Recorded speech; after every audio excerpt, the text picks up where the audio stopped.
English conversation. Hello, I need to get my boarding pass for the London flight. Good afternoon. Let me see your travel documents. Here is my passport. Sorry, I am running behind today. Give me a second to look up your reservation. I hope I am not too late. Unfortunately, we stopped accepting passengers already.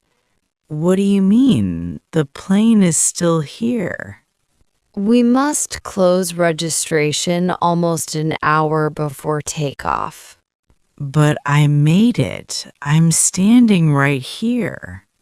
I wish I could help.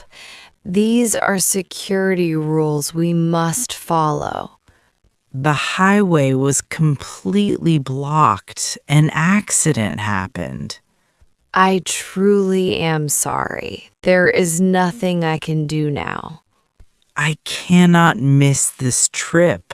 Work is expecting me tomorrow.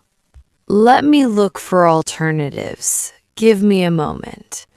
Please find something, anything. Every London flight tonight is completely full. When is the earliest one with space? Tomorrow morning at 7, there are seats available. Can I switch my ticket to that one? Your ticket type does not allow changes. You need a fresh purchase. This is a nightmare. My manager might have options. Want me to ask? Yes, please try. Anything helps. Stay here. I will go find her right now. Thank you for trying.